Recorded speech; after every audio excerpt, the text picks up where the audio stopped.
All right, come on in, everybody. Debate day here in Tennessee. Woo! Woo, debate day. More like crying. Debate day. I've been calling it the presidential. Yes. That's much more accurate. Such a nightmare. But it will be fun to watch Trump get muted if that's what's coming. Yep. That's going to be the thing that I'm looking forward to most, is just watching his loud mouth get cut off. I know. TNHoller.com, at the TN Holler on Twitter and Facebook. Follow all the hollers all throughout the state. And we really appreciate all the support. Subscribe to get our emails twice a week. Stay in touch with us. It's a good way to keep up with what's going on. And your small dollar monthly donations are what keep us going. So thank you for all the support. It's been awesome. We've been going for about 2 years now. And we're coming up on probably the biggest election of our lives, and certainly of the Hollers' Let's lives. hope so. Hope everybody's doing okay out there. And if you chip in $10 or more, you get one of these sweet hats that we're wearing. How you feeling about the debate today? And by the way, I should say, this is the Holler Hour. So if you have anything to holler about, this is the moment where you're supposed to message us on Twitter, on Facebook, and jump in to holler about the debate, about anything you want, wherever you are, whatever you want to talk about is fine. Message us and we will send you the link and you can jump on in. It's like a call-in show, but with your face. All right, now, Cassie, how are you feeling about tonight? Hell yeah. I just want to reiterate that. I mean, I know that I've got a ton of feelings about the debate tonight, and I know that I'm not the only one. Justin and I aren't the only ones. I'm sure y'all have a lot of feelings as to, the fact that this is happening on our home turf right here at Belmont, which is crazy. So please DM us, call in and let us know what you're thinking. Feel free anytime. We'll be checking the messages and we'll throw you up with us so that you can talk with us. And we're going to have somebody on who's down at the protests from Be Better Belmont today. And we're also going to have a candidate, Jay Clark, on with us today. But yes, definitely jump in. What's your top line thought about how you're feeling about tonight? Just anxiety spikes. It's just, I don't know. I mean, any time, the fact that we're getting so down to the wire here with this, the election is in just a couple of weeks. I mean, less than a couple of weeks, which is just insane. It's been this buildup over the past 4 years for me. And the fact that this is obviously I have a lot of feelings about debates themselves. I think they're mainly just for ratings at this point. We don't really glean a whole lot of meaningful information from them, even when they're more normal, even when it's someone who's not Trump, who's up there debating, someone who's not a completely insane person. I'm with you. I just, I think they should happen. Pomp and circumstance, but with a race like this, I've been the presidential under the race impression that, I don't think anything has mattered for a year. Yeah. I know the polls have gone up and down, but I haven't met anybody who doesn't know how they're voting. And the idea that there's still people going, well, if somebody performs well at the debate and tells me something I somehow don't know. They're maybe two of those people. Right. And the people who watch the debates, if someone who's undecided isn't somebody who's going to watch a debate. At least that's how it feels. So, yeah, I agree with that. Anyway, we'll see what happens. A couple of things before we have our guest coming on. One of the things that I thought we should talk about first is our friend Marsha Blackburn. One of the stories is that the Purdue Pharma was busted for their role in the opioid crisis and just had to pay a multi-billion-dollar settlement and pled guilty to 3 federal criminal charges. And for some reason, Marsha Blackburn was not charged with anything, even though she is who ran interference on the DEA. She is who made it harder for Purdue Pharma to be stopped. Meanwhile, the opioid crisis is still worse in our state than it is in the states around us because we haven't expanded Medicaid. Opioid deaths go up. And Cassie, I don't know how you feel. I'm sure you feel this way too, but until we start actually punishing people for their role in these things, not fining companies, punishing people, until we start punishing people that do these things, it's going to happen again. Yeah. I completely agree with that. There needs, I know you say this all the time, but just the fact that we have like 2 justice systems in this country, and I completely agree. I mean, these guys get away with this all the time, and it runs rampant. And I also want to tie it back to the fact that this is like the profit motive behind people's healthcare is so damaging. I mean, these guys are profiting off of people suffering essentially, and it's driving up the prices. And then, of course, scandals like this will inevitably happen because of that, the greed that's behind it. And so I think that this just really also hammers home not only the corruption of people like Marsha Blackburn, who are profiting from big pharma executives, like, paying for her and funding her campaigns. So it's tied that way, but it's also tied, it just really underscores the fact that we need a system like Medicare for all, because it takes that profit motive out of our healthcare system, right? And erases this problem. Take profit out of our healthcare system, but we don't need a system geared towards maximizing the bottom line for corporations and the wealthy. We want to maximize people's lives and health. And yes, obviously everything is tied into Medicare for all. A big part of why we can't get that passed is because we have people like Marsha in office who are in the pockets of those people. And I know that some people have misgivings about Medicare for all, and we can have a good faith discussion about those things. I personally do not, but we're not dealing with good faith players, and people like Marsha Blackburn are passing laws that make it harder for the DEA to fight the opioid crisis. And I would encourage anybody to go watch that 60 Minutes episode on this, where it's very clear what happened. Marsha Blackburn has blood on her hands. There's no question about it in so many different ways. And this is at the top of that list. So again, justice is not served just because you find these people, federal and especially since corporations want to be treated like people when it comes to elections, treat them like people when it comes to crimes also. Yeah. So, and this is one of those instances for sure. Speaking of corruption, our friend in Knoxville, Jason Zachary, somebody went through his finances and found that he has taken in 16 donations in 2020 for this election that he's running right now. 0 of them came from individual people. Insane. All of his donations came from PACs, corporations, and like a few from out of state. That's why he does things like flipping at the last minute on vouchers at the behest of Tennesseans for putting students first. These PACs always have the opposite names of what they actually do. So if you see PACs called putting students first, they're putting students last. If you see PACs called, for student success, they're really talking about their bottom line success. So, never listen to the name of a PAC. It's always very, very misleading. Speaking of Marsha Blackburn and the debate, just to tie it together a little bit, Marsha Blackburn tweeted this. She said about the debate, Music City is Trump country 4 more years. But then Eric Schelzig, who's a reporter around here, said, actually, Nashville went 60% for Hillary Clinton. So it is most certainly not Trump country. And Marsha Blackburn is yet again wrong about the things that she's saying. Yeah. It's pretty embarrassing. I think that, I mean, obviously obviously Tennessee is a pretty red state, but I think that the better narrative there is that it's a non-voting state. And then just the fact that she gets Nashville completely wrong. I mean, Nashville is, is it more liberal than Memphis, or is it up there with Memphis? I don't know the numbers on that, but the cities in general, and this is true throughout the country, the cities in general are usually pretty blue. For sure. And, we can have a long discussion about why that is. Personally, I think it's when people live together, they get used to each other, they get familiar with each other, and generally people are attracted to cities who like being around people that aren't exactly like them. So, the real divide in this country is urban, rural. It's not blue state, red state. And, I think that's really what defines us. And it's been very hard to get the messaging out into the rural communities, which is what really needs to happen in a lot of ways. So, again, Marsha Blackburn, wrong again, as always. It's not an uncommon thing for her. And, I really hope she goes away. Speaking of rural communities, this was a message that we got in our inbox a about the Cookeville Regional Medical Center. We know that a lot of hospitals are seeing crowds and spikes in COVID patients now. And this came from somebody who was having severe abdominal pain and was in there for 2 hours, basically saying that it was really crowded, that she had her blood drawn in a closet, that they're overrun, that a girl who had a miscarriage was sitting in a waiting room. You know, you never know exactly what's going on in these situations.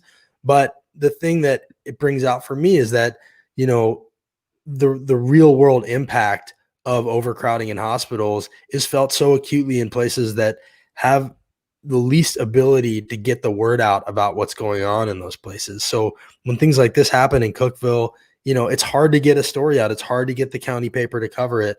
And, you know, so we really do want to be a voice for the people that have those things to talk about. And so I appreciate that people are messaging us, but it's really scary, and it doesn't feel like Governor Lee is getting that message. Yeah. I mean, he definitely isn't. He's one of the most spineless people that I've ever encountered in politics. And it's such a shame because, you know, his predecessor, Haslam, was actually, you know, he did try to get Medicaid expansion passed. And it's something that the Tennessee state legislature has just, you know, been against for, you know, for years now. And there's no, we've talked about this so many times on the show, but there's no good reason for them not expanding it. And No. we're number one in hospital closures, rural hospital closures per capita in the country. Yes. And I mean, this just again underscores the real world ramifications that we're having because of this. And it's costing lives, and it's, you know, increasing people's suffering. Per capita, number one in medical bankruptcies, at the bottom in infant mortality, at the bottom in maternal mortality, at the bottom in poverty, at the bottom in education spending. And these guys walk around acting like everything is perfect. I was at a rally in Franklin where Glenn Cassida and Bill Haggerty were there it was like a freedom rally, whatever that means. And and Cassida stood up there and he said, "We are the envy of the country. Everybody wants to be us." And you know, you could just feel the crowd going, yeah. Because, and the thing that he always holds up is low taxes, and our budget is balanced because we have a rainy day fund. What he doesn't— But look at where that's gotten us. Well, also, right. Look at where that's gotten us, but also, you know, having a balanced budget when we're one of the most federally dependent states. Yes. Like, all they're doing is hoarding cash while people suffer and then bragging about it. And it's really, really ugly. And, you know, but he says those things and people don't hear the other side of it. They don't hear that, you know, which is why we started the Holler, but also, you know, it's hard to like really get that message out there. So people just need to know that there's a whole other side to that story. And we are at the bottom in a lot of categories that can really be fixed if we elect the right people and you know, make a change, which is what we're really trying to do around here. Anyway, so that's my soapbox on that for a minute. We have our first guest coming in now. She is Safara. Is that how you say it? Yeah, Safara is correct. Safara, it's a beautiful name. Hi, how are you? I don't think I met you. I'm Justin. Hey, Safara. Hey, good to see you. You can lead us in here, Cassie, but I mean, I'll just say what I know about it. I know that you are with Be Better Belmont. Hang on, I'm going to change. This is better. Be Better Belmont, and you guys are focused on getting Belmont to divest from basically CoreCivic, but private prisons in general. Tell us a little bit about your organization. Yeah, so yeah, like you said, we're Be Better Belmont. We are a prison divestment campaign against Belmont University. First call is yes to fully divest from CoreCivic, the private prison company that has contracts across the United States and in Tennessee. There's one in Middle Tennessee, literally just about an hour from here. I mean, they're just on the screen, beautiful.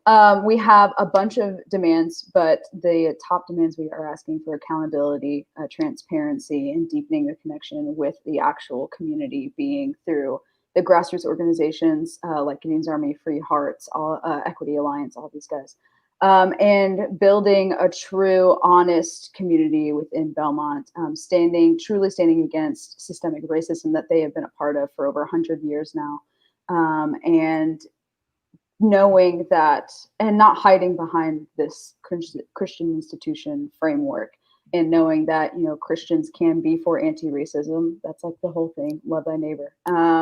Yeah, so we are a team. There's about a core group of about 30 of us.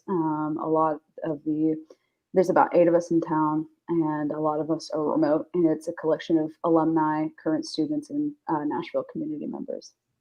That's very cool. And so what is the connection exactly between Belmont and CoreCivic? Like, what specifically is it? I feel like it has something to do with Damon, what's his name? Heininger or something? Heininger. Yeah, I'm not, I couldn't tell you exactly how to pronounce it. I think it's Heininger, actually. Okay.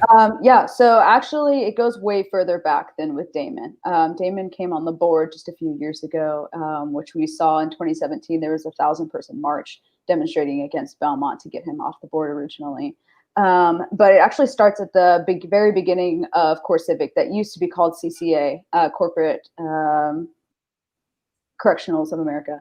And it started in 1983 is when CCA was founded. The initial major investors were Jack C. Massey, who our business school is named after, and then Thomas Beasley, who our grad school free enterprise program is named after as well. So Jack C. Massey, just after investing in CCA, also invested in Belmont, and that's how they got their business school.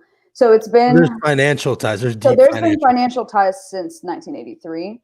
However, Belmont's complicity with systemic racism has existed since Adelicia started building the mansion, because she was married to Isaac Franklin, who was at that one time the largest slave trader in the United States. Wow. And that's the guy that Franklin's named after.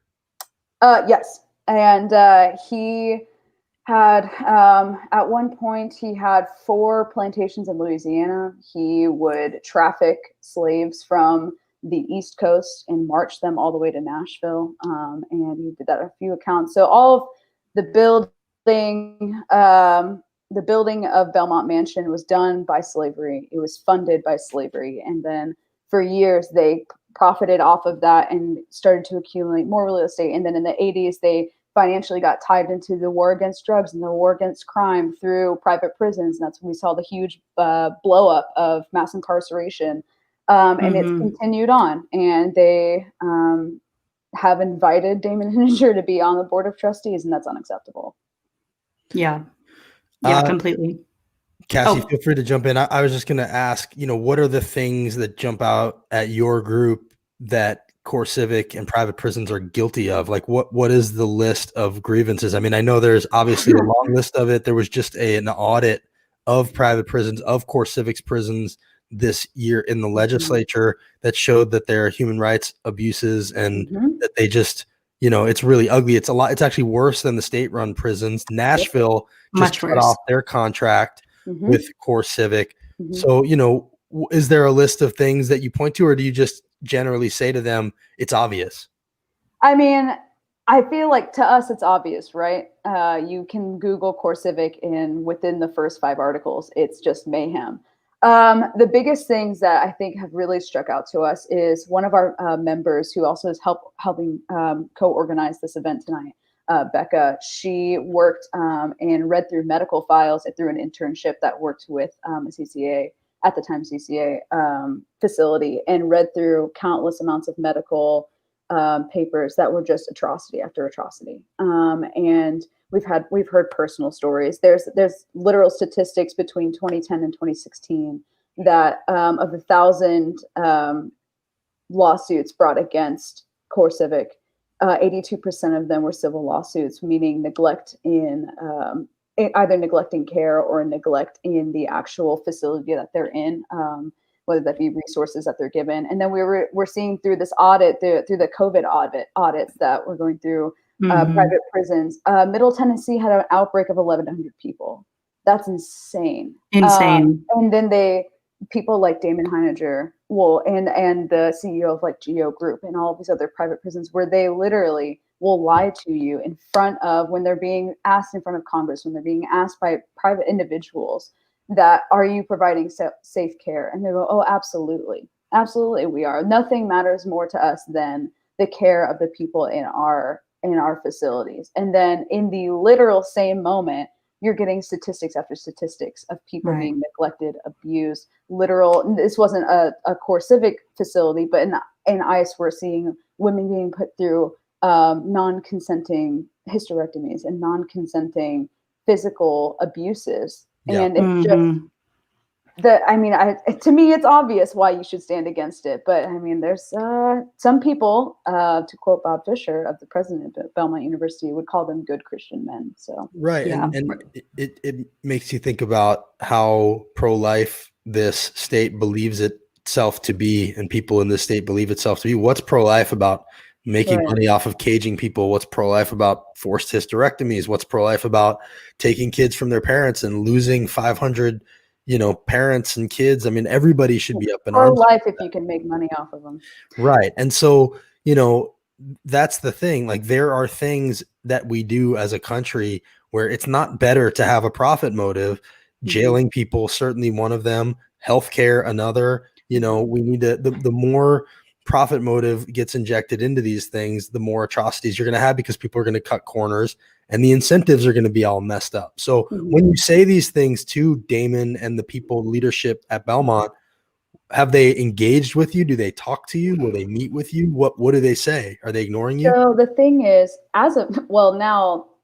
now we're kind of seeing, after we hosted a town hall just not a month ago. Oh my gosh, it was only like 2 weeks ago, that we hosted a town hall that we invited Bob Fisher to. That was a full hour-and-a-half discussion about private prisons, ethical or not ethical, talking about systemic racism, talking about reparations and different things like that.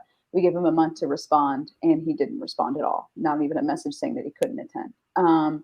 Before then, Belmont hosted their own kind of diversity hearings back in the early resurgence of BLM during George Floyd's death, where they were heavily criticized because they didn't say Black Lives Matter or mention systemic racism or the word racism in their first letter.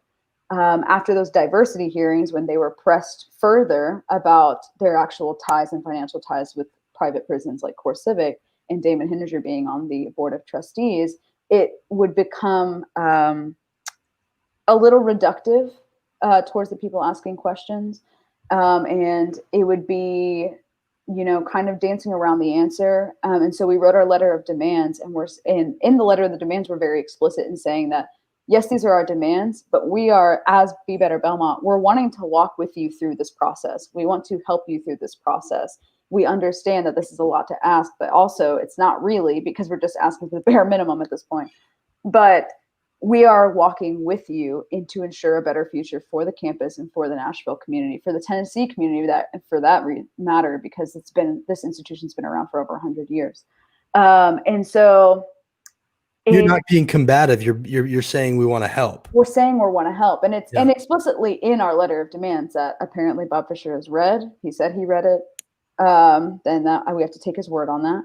And so as of right now, it seems that we're not getting very many responses at all, if any, from the university.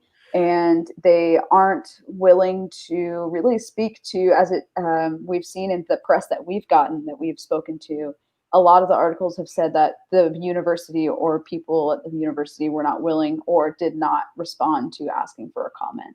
Well, one of the things that we're sort of okay at is shaming people. So if we can ever help you shame anybody, let us know. If you ever want to have one of your events and stream it on the Holler, let us know. And then also, let people know what is up with the debate today and the demonstration. Oh yeah, this is going to be a sick event, y'all. So it's happening at 4:30, just in 2 hours. We are meeting at the intersection of Magnolia and Wedgwood, which is right across the street from the university. There are 2 large patches of grass. That's where we're going to be stationed. We are going to have guest speakers from Equity Alliance. We're going to have Brandon Thomas. We are going to have Our Revolution Nashville speaking, March for Justice, and I think that's everybody. Oh, and then the Central Workers Labor Union is also going to be speaking as well. Is Catherine streaming that on the Holler? Yes, she is. So that will be streaming on the Holler. Going to be streaming for you guys. Yeah. Awesome. We're also going to be live streaming from Be Better Belmont as well. We're going to be holding signs. We're going to be listening to speakers, and we're just going to be making a presence and knowing and coming together and showing Belmont that a large number of the community is in opposition to what they are hiding behind, but also allowing a white supremacy sympathizer and COVID spreader on the campus for this debate. Well, great. Yeah. Well, good luck with that event. We'll be streaming it. We'll pull some clips. Cassie will make one of her special clips to shame somebody. Absolutely. And definitely keep in touch with us. Thanks for what you're doing, and let us know how we can help. Okay. Absolutely. Thank you guys so much for inviting me. Thanks, Safara. I just know that when I was her age, I wasn't doing anything like that. Yeah, I mean, I think that they've built a really incredible organization with Be Better Belmont, and I know I've talked with Afton a lot about them, and I know that she's been, she's been in conversation with them. They actually, Afton Ben does the Grits podcast, and they interviewed Safara and another organizer with Be Better Belmont. So if you all haven't listened to that, go check out Grits podcast, and you can find a more extended interview with Safara and another representative from Be Better Belmont. And they're just doing an incredible job at bringing light to this connection that Belmont has with CoreCivic and the systemic racism that goes along with the prison industrial complex, and namely for-profit prisons. And as you said, Justin, the profit motive is incredibly destructive when it comes to incarceration, which is just a messed up system as it is. Deeply messed up. Speaking of podcasts on the Tennessee Holler Podcast Network, one of my favorite podcasts on the Tennessee Holler Podcast Network is Scrappy Time with Jay Clark over in East Tennessee. If you guys haven't checked it out, you should. Jay is a fun-loving dude who happens to be running for State House against Jerome Moon. Jay, how are you? I'm doing good, buddy. How about y'all? Oh, we got that East Tennessee delay on your voice. Okay, we'll figure it out. So what's going on with your race, man? Tell us. You're running against Jerome Moon, who, you are a thorn in his side. He's on the wrong side of most things. How is the race going out there? It's going really well. It's kind of hard to have your hand on the pulse, like we would like, because, in 2018, which I ran then as well, we knocked 9,000 doors and, called about 14,000 people. And you kind of, we knew what we were up against then. We were the first Democrat to run around here pretty much in a century, it seems like, but at least for this seat, except for we did have, I think we've had one Democrat that I've been able to find that's ever had District 8. And that was before the lines were redrawn about 25 years ago or so. So as far as knowing where our race is at, I'm not real sure, but I can tell you this. I went and voted today. I'm at the polls or drive by our polling locations regularly in my little orange bug, make sure people know I'm around. Yeah. And I went and voted today because I saw one of the lines at its shortest that I've seen it ever since it started. And, we had a great turnout in 2018 here in Blount County. My win number, I thought, was around 7,000 based on the last 30 years of midterm elections in 2018. We got around 6,300 votes, which I was pretty proud of. At the same time, that was enough to win 2 out of 3 elections in the last 30 years, midterms. And wow. Long story short, we had about 10,000, a little over 10,000 more people show up in our district than have ever showed up in a midterm. It was almost like a presidential turnout. And unfortunately, they weren't for us, but I think we had a lot to do with that. Susan Sneed over in District 20 was running against Bob Ramsey back in 18 and is doing so now. And hers was almost mirror image. They had about 10,000 more people. So we had 20,000 more folks show up in Blount County in 2018 than have ever showed up in a midterm. And with the exception of Williamson County, which we were right behind in the proportion increase, we were the second highest turnout in the state by far with regard to turnout in 18. So I think we're seeing some of that now. And based on a lot of the conversations, that I've been able to have and the conversations with our phone bankers and different things, I'm hopeful, and around here, if you've got a D next to your name, that's more than most people can ask for. But sorry, go ahead. I know we're going to make up a lot of ground. I don't know if it's going to be enough because we got to make up 40 points. Yeah, that's a lot of points. It's a lot of points. Jay, what's the conversation? What's the conversation that you're having with people? Like, what's the pitch? What are you saying to people when they hear you're a Democrat? You're an underdog. Like, what's the case that you make? Well, the biggest case I make pretty much are the things that I would like to do, but also challenge them to think about the issues that really matter to them that happen at the state level. Everybody's so polarized right now, and I am no doubt a Democrat. If I had $5 or a vote for that matter from everybody that's come up to me here in Blount County and said, you would have won if you'd run as a Republican. Well, yeah, and I'd have lied to everybody too. I mean, I'm not trying to start a political career, but I'm certainly not going to start one by telling everybody a lie just so I can win. Right. And, so that's kind of the challenge around here. First of all, to get past that step. And then once you do that, it's like I'm closer to the center than on almost every issue than my opponent. I mean, every issue. And the big polarizing issues here in the state, if you look at how most Tennesseans feel, unless the polls are a bunch of crap, they care about healthcare. They don't like the idea of using our public dollars that are supposed to go to our public education system to private schools and subsidizing private education. Those type things, when you start talking to them, they're like, well, that sounds like crap to me. Well, that's kind of what we're dealing with. And if you ever get a chance to have those conversations with them, and that's where not doing the door knocking right now is really a struggle. You can get them. And it's the guys, the biggest question I get from the guys, or at least I did in 18, I haven't had it so much now, is, well, I can't vote for you because you're a Democrat and Democrats want my guns. I tell them to come on out here to the house. We got 32 acres right here. And I got targets sitting up the Holler right now. And, I'd invite them over the house and say, there's been at least 6. I challenged the 6th one the other day. Said, come on out. If you beat me, I'll leave you alone. But if I beat you and I'm a pretty damn good shot, you got to vote for me. And none of them have showed up so far, but I also think I sold them before the conversation was over. Put it that way. I love it. Did you hear what he said in there too, Cassie? He said he's got a Holler on his property. Yes. Oh, yeah, yes. It's amazing. nice. A real no fooling Holler. I love it. That's amazing. You need That's to send beautiful. us a picture of that, Jay. That's where y'all just need to come and hang out. If y'all don't have anything to do the night of the election, we got a live feed get up that we're going to be sitting out here at the fire pit, and we're going to be coming on at 20 after the hour, starting at 8 o'clock because it's 4:20 somewhere. We'll have to combine forces somehow, actually. Yeah, well, that's the thing. That's what I was about to say. I haven't. Admittedly, I am way behind on what everybody's doing in the next week and a half, except me.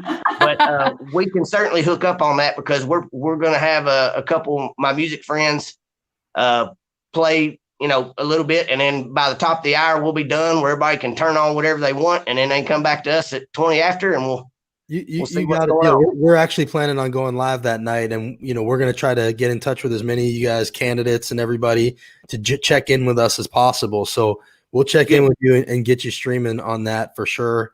And we're excited about your campaign. We want you to keep doing Scrappy Time even after you're done, no matter what, win or lose. I hope you'll consider doing that. And we're not only going to keep doing Scrappy Time, we're not going to do it weekly, I might add, all right. For a little while. But take a break. We certainly have 100%. The guy that I work with, his name's Robert Berlin. It's a local company here in town, and he helps me co-produce the show. We've become best friends. I didn't know it when we started working together necessarily, but he used to run Howard Dean's campaign for the state of Missouri back in the day before he did the big, and lost it all. Buried himself. So back when things seemed to matter more. Yeah, but Robert and I have become good friends, and we do pay. It's something that costs us money, but it's worth it. And Robert gives us a great deal. And speaking of money, I might add, you were talking about pitches. Tonight on Scrappy Time. There it is. Yeah, it's like my wrestling voice. I have to, it's not hard. I don't have to practice. But tonight's show, we actually do not have a guest. I'm the host and I'm also the guest. And we're going to talk about choices and differences.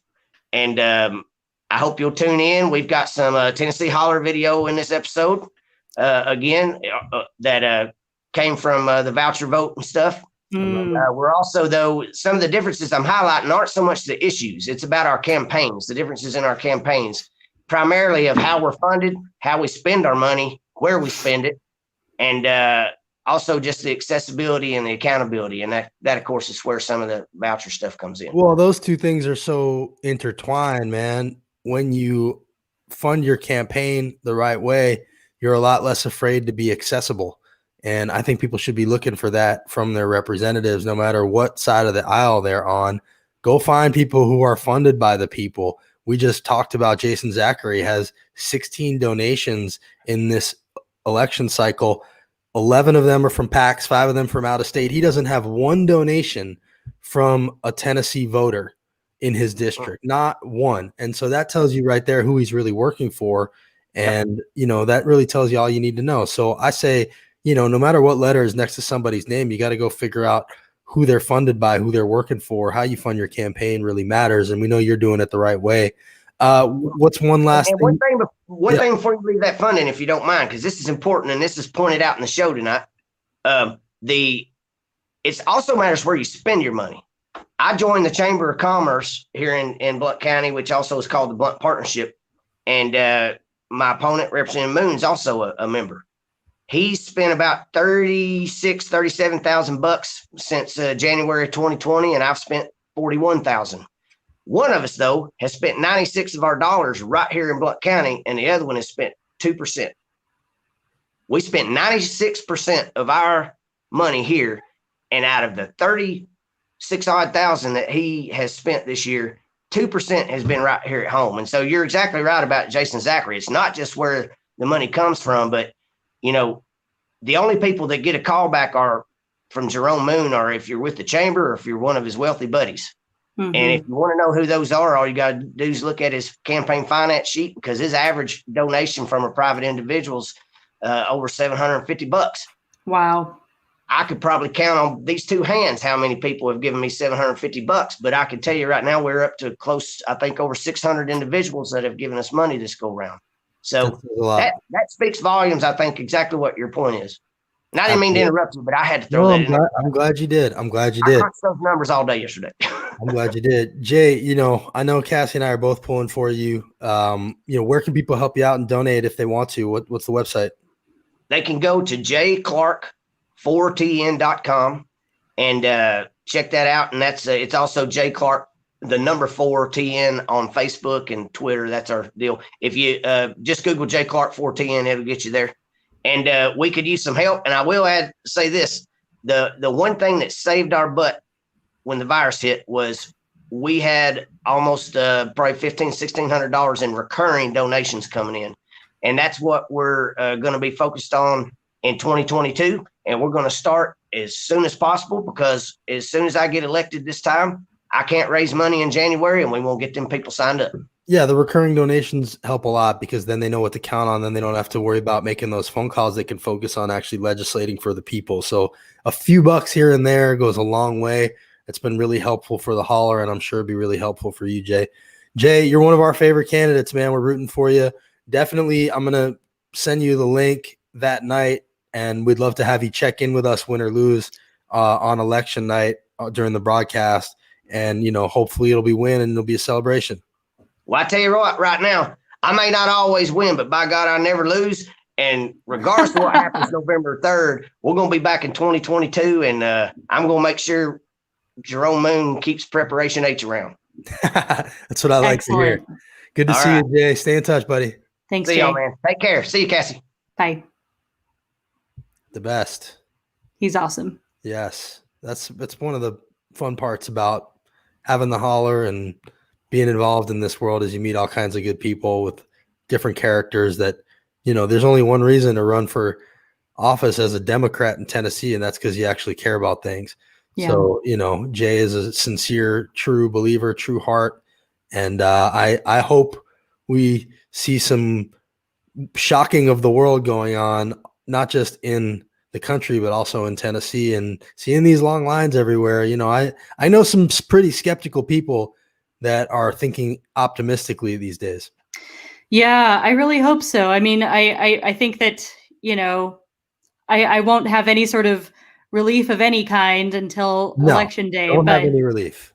But I agree that the long lines are hopefully a good sign. And absolutely, we're pulling for Jay. We're pulling for all these great candidates that we've highlighted here on the Holler, and they would just, he would be such an improvement over Jerome Moon. Man, it'll just be fun to like see some of these people up on the Hill doing their thing. I think this is a crop of candidates who like will really go up there and give them hell. And that's really what we need. I mean, and that's what the Democrats in there have been doing for the most part, but they need more of them, though. They need more help. More of them. They need to break that supermajority, and it's not all going to happen overnight, but hopefully it can be a big step forward. And 12 more days. Yeah. And I think that just like long game in mind, because I think that we have to, keep in mind that like hopefully we have some good upsets in the state, but we're not going to get everything we want on election day. We of course we hope that we do, but I think that just like understanding that it's a process. And so I think that like what Jay was talking about, having those conversations with people that like agree with him but just don't like that he's a Democrat, that's the long-term work that's really going to pay off one day. So having like candidates and communicators like Jay and like so many of these other candidates, even if they don't win, that's going to like pay dividends in the future. I mean, it's the same thing with your race, my God, like across the 7th district. So that's it's only going to help for the future. I hope so. I hope it helped. I hope Kieran makes some headway. And the weird thing, I mean, we have 1 week of Holler hours left and then it'll be election time. So I'm looking forward to this debate tonight. I'm sure you are too. And we will see everybody again Tuesday at 2 p.m. Thank you for hollering with us. And again, this is your time. You're supposed to jump in here. Ask us for the link. You can jump in anytime. Even if we have a guest on. And definitely make a plan to be with us on election night. Have your TV on, but have your laptop open and hang out with us. Yeah. And you can, if like me, I don't have cable. You can always cast, the stream up onto your TV. I do that all the time.